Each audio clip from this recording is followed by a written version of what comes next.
Jadi pemahaman Quran dulu itu kata Imam Ghazali. Ini sekaligus karena ada Pak Ustadz Yusuf Mansur. Itu membaca Quran itu membaca, bukan bercerita.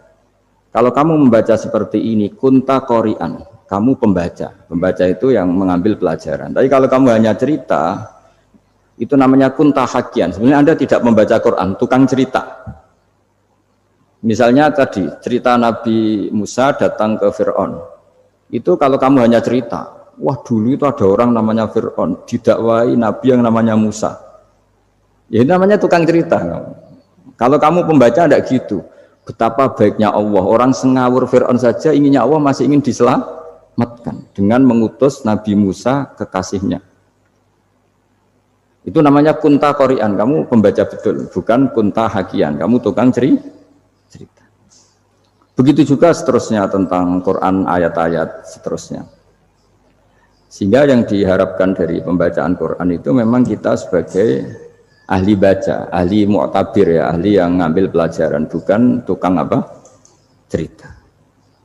Sehingga dulu ketika Sayyidina Umar radhiyallahu anhu ketika membuka Baitul Maqdis atau Baitul Muqaddas dan diajak syukuran, pesta-pesta makan itu. Beliau enggak mau. Ketika ditanya kenapa engkau enggak mau? Alasannya itu langsung beliau baca Quran. Jadi saya punya sekian contoh. Saya ulang lagi, saya punya sekian contoh. Orang-orang dulu dengan Quran itu menyatu, bukan sekedar dihafal tapi menyatu. Sehingga bawaannya itu sudah Qurani, sudah Qurani.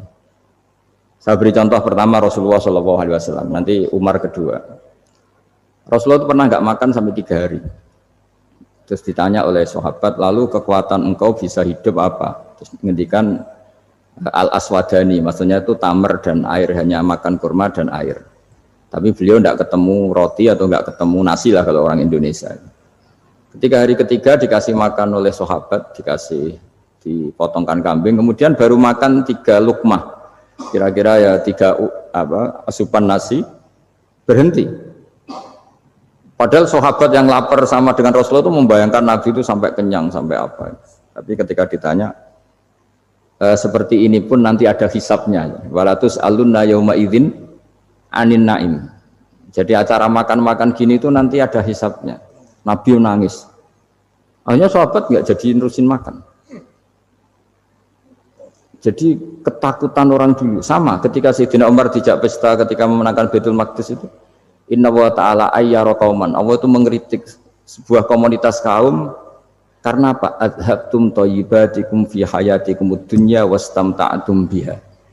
Kamu adalah orang-orang yang jatah nikmat kamu sudah kamu habiskan di dunia. Adhabtum itu kalian habiskan jatah kenikmatan kamu di dunia. Wastamta'tum biha, kamu di dunia sudah berpuas-puas. Maka jatah Anda sekarang di akhirat habis. Sehingga Sayyidina Umar enggak mau pesta-pesta karena takut jatah nikmatnya habis.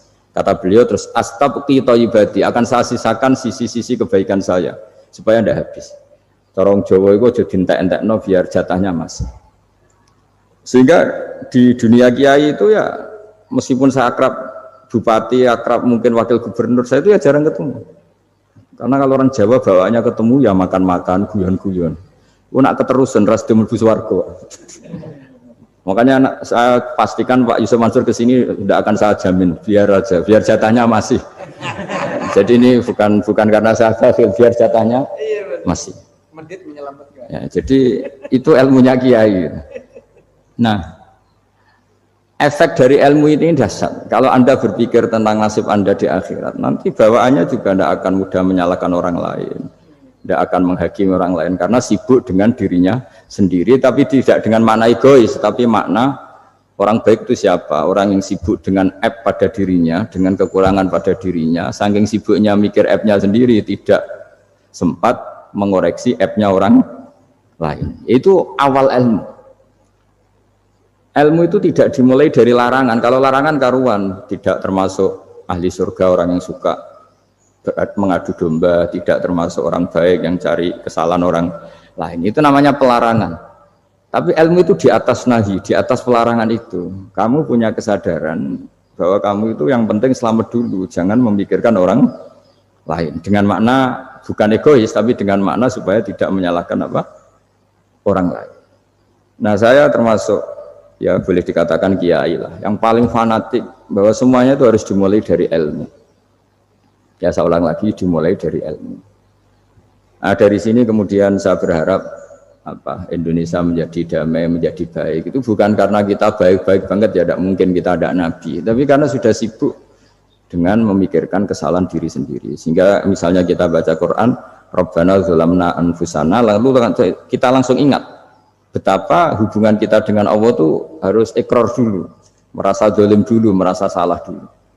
Nah kalau semua orang merasa salah di depan Allah ini mesti bawaannya nggak mudah menyalahkan orang lain, karena kita bilang Rabbana dzalamna anfusana.